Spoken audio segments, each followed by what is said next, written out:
Bonjour à toutes et à tous. Alors aujourd'hui une vidéo très personnelle pour me présenter, mais aussi pour que vous compreniez d'où je parle, parce que je trouve que c'est hyper important. Donc tout d'abord je suis diplômé d'une école d'ingénieur agronome en 2000, avec la spécialité biotechnologie et amélioration des plantes. Ensuite j'ai fait un doctorat en génétique végétale dans un laboratoire de l'INRA, puis s'en est suivi 10 ans d'expérience dans des laboratoires publics sur divers sujets, mais dont le fil rouge c'est l'acquisition de la connaissance sur la reproduction sexuée chez les végétaux. Donc je fais de la vulgarisation sur les biotechnologies et sur la création variétale, essentiellement par écrit depuis très longtemps. Le début, ça doit être dans les années 2018 sur Twitter, mais j'ai construit mon blog de toute façon au fur et à mesure, et maintenant je suis sur Blue Sky, et désormais je passe aux vidéos, parce que je trouve que c'est le format qui est le plus adapté à ce que je vais vous raconter. Donc ma position centrale sur ce que doit être la création variétale, c'est qu'on devrait avoir une part publique bien plus importante dans ce secteur.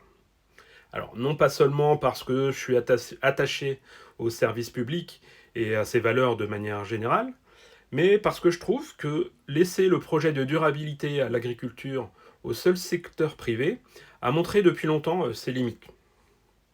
De plus, je suis persuadé qu'il faut sortir la création variétale des logiques de marché, parce que c'est un des principaux leviers sur lesquels il faut qu'on joue pour une agriculture plus durable. Alors, cette création variétale publique, non seulement elle sera nécessaire pour consolider l'existant, c'est-à-dire avoir des politiques publiques très fortes en termes d'orientation de la création variétale sur la durabilité de l'agriculture, mais elle est également primordiale dans un but de diversification, de végétalisation de notre alimentation et d'intensification agroécologique. Et donc je milite depuis longtemps pour une création variétale publique moderne qui ne se couperait d'aucun outil pour atteindre ces objectifs. Alors notamment les biotechnologies évidemment, mais là on atteint un point difficile à entendre pour certains, c'est que les biotechnologies sont totalement compatibles avec l'agroécologie. Alors ce n'est pas que moi qui le dis, c'est aussi l'INRAE qui, sur son site, dans la définition de l'agroécologie, je vous mets tous les liens en description, dit la génétique et les biotechnologies sont mobilisées pour accroître la résilience des plantes face au stress lié à des pathogènes ou à des conditions physiques ou climatiques défavorables.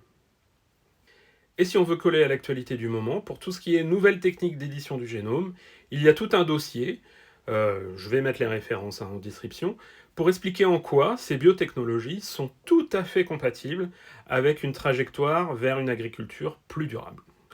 Et donc, pour atteindre les objectifs de cette création variétale publique, un des prérequis qui me semble hyper important, c'est d'arrêter de diaboliser les outils qui peuvent être utilisés dans un autre cadre que le cadre actuel.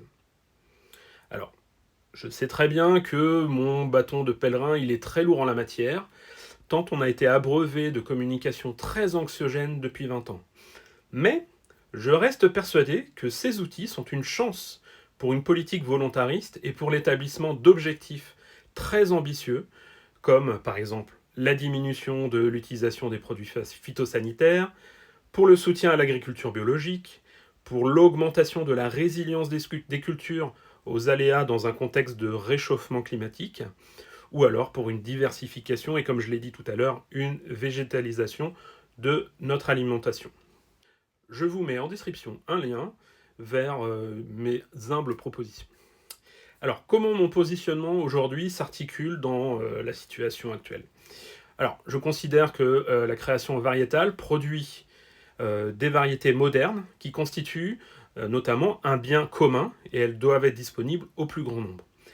À ce titre, je suis opposé au brevetage des traits, par exemple.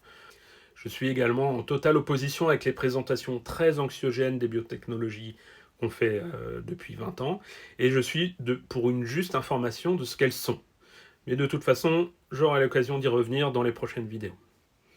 Donc pour résumer, selon moi, une création variétale publique forte, c'est 1. Consolider l'existant, 2. Innover pour développer des variétés qui sont adaptées, 3. Garantir l'accès à tous, et 4. Combiner tous les outils. Utiliser les biotechnologies sans tabou, mais avec transparence et éthique, en synergie avec tous les outils agroécologiques pour répondre aux défis alimentaires et environnementaux. Je terminerai par cette phrase. Si votre action anticapitaliste annihile les chances d'avoir une alternative publique, ce n'est pas le move que vous croyez.